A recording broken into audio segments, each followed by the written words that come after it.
Hello बच्चों, स्वागत है आपका अपने यूट्यूब चैनल पर। आज हम पढ़ेंगे प्रकाश के परावर्तन का भाग 2। देखिए, इससे पहले हमने आपको पढ़ाए थे प्रकाश के गुण। ठीक है बेटा, जो प्रकाश के गुण पढ़ाए थे, जिसमें आपका 8वां पॉइंट था प्रकाश की तरंग दैर्ध्य। ठीक है, इस वाले पॉइंट को अगर आपने नोट्स बनाए हैं तो इनके आंकड़ों को करेक्ट कर लीजिएगा। उस दिन इसमें आंकड़े थोड़े गलत हो गए थे।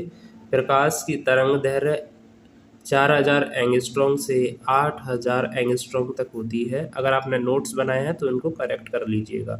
चलिए स्टार्ट करते हैं आज का वीडियो। आज हम पढ़ रहे हैं परावर्तन के प्रकार। ठीक है बेटा, परावर्तन पृष्ठों के आधार पर परावर्तन के दो प्रकार होते हैं। एक होता है आपका नियमित परावर्तन और एक होता है अनियमित परावर्तन। तो परावर्तन के कितने प्रकार पृष्ठों के आधार पर दो होते हैं। एक होता है नियमित परावर्तन और दूसरा अनियमित परावर्तन। देखिए, नियमित परावर्तन होता क्या है। प्रकाश का परावर्तन किसी चिकनी पृष्ठ से होता है तो प्रकाश किरणें परावर्तन के पश्चात एक दूसरे के समांतर होती हैं। इस प्रकार के परावर्तन को नियमित परावर्तन कहते हैं। जो प्रकाश की किरणें होंगी वो कैसी होती हैं, परावर्तन के बाद एक दूसरे के समांतर होती हैं। देखिए डायग्राम में देखते हैं, ये क्या है हमारा नियमित परावर्तन का डायग्राम है।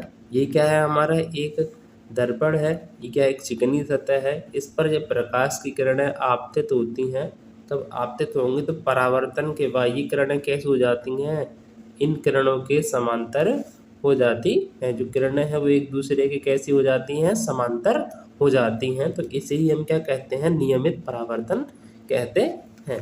अब बेटा आप पढ़ते हैं अनियमित परावर्तन। अनियमित परावर्तन किसे कहते हैं, अनियमित परावर्तन। तो इसमें पढ़ेंगे प्रकाश का परावर्तन किसी खुरदरे पृष्ठ से होता है तो प्रकाश किरणें परावर्तन के पश्चात विभिन्न दिशाओं में फैल जाती हैं। इस प्रकार के परावर्तन को नियमित परावर्तन कहते हैं।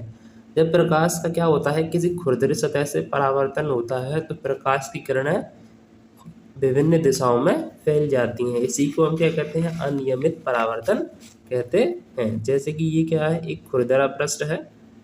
जब प्रकाश का परावर्तन किसी खुरदरी सतह से हो, ये क्या है, एक खुरदरी सतह है जिस पर प्रकाश की किरणें आपतित हो रही हैं। आपतित होने के बाद परावर्तन के बाद ये किरणें क्या हो रही हैं, विभिन्न दिशाओं में जा रही हैं। जब विभिन्न दिशाओं में जाएंगी तो हम कहेंगे ये कौन सा परावर्तन है, अनियमित परावर्तन है।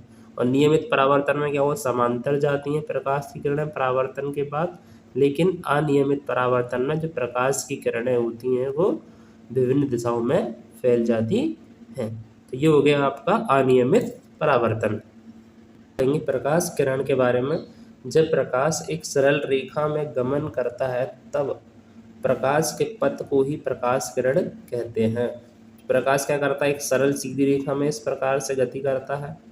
ठीक है बेटा, इसी पथ को हम क्या कहते हैं, प्रकाश किरण कहते हैं।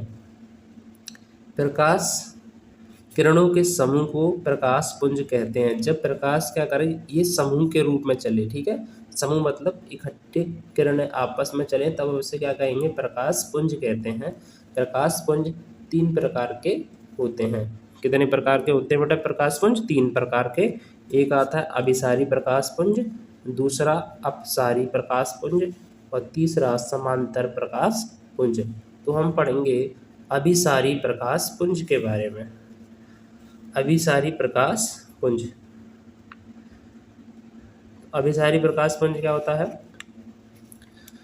जब प्रकाश की सभी किरणें एक ही बिंदु पर मिलती हैं तो इन किरणों के समूह को अभिसारी प्रकाश पुंज कहते हैं।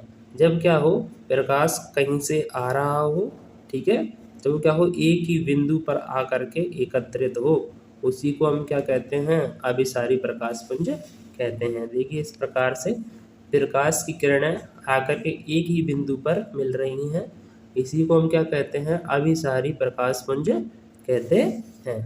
नंबर 2 पढ़ेंगे अपसारी प्रकाश पुंज। अपसारी प्रकाश पुंज क्या होता है, जब प्रकाश की किरणें एक ही बिंदु से आती हुई प्रतीत होती हैं तो इन किरणों के समूह को अपसारी प्रकाशपुंज कहते हैं। देखिए इसमें क्या होगा, जो प्रकाश की किरणें होंगी वो एक ही बिंदु से बाहर जाती हुई आपको प्रतीत होंगी। ठीक है बेटा, बाहर जाती हुई प्रतीत हो रही हैं तो इसी को हम क्या कहेंगे, अपसारी प्रकाशपुंज कहते हैं। ये एक बिंदु से सारी किरणें क्या हो रही हैं, एक बिंदु से आती हुई प्रतीत हो रही हैं, ठीक है, बाहर की ओर जा रही हैं, इसी को हम क्या कहेंगे, अपसारी प्रकाशपुंज कहते हैं। नंबर 3, समांतर प्रकाशपुंज। जब प्रकाश की किरण, ठीक है बेटा, जब प्रकाश की किरण एक दूसरे के समांतर होती हैं तो इन किरणों के समूह को समांतर प्रकाशपुंज कहते हैं। जब प्रकाश की किरण कैसी हो, एक दूसरे के समांतर हो तो ऐसे ही प्रकाश किरणों के समूह को हम क्या कहते हैं, समांतर प्रकाश पुंज कहते हैं। इसमें प्रकाश की किरणें एक दूसरे के कैसी होंगी, समांतर होंगी। ठीक है बेटा, एक दूसरे के कैसी प्रकाश की किरणें, समांतर हैं। तो आज का आपका प्रकाश की किरणें भी खत्म हो गया। अब हम मिलेंगे आपके नेक्स्ट वीडियो में। अगर आपको हमारे नोट्स वीडियो अच्छे लग रहे हों तो आप अपने दोस्तों के साथ वीडियो को शेयर करिए। चलिए मिलते हैं नेक्स्ट वीडियो में।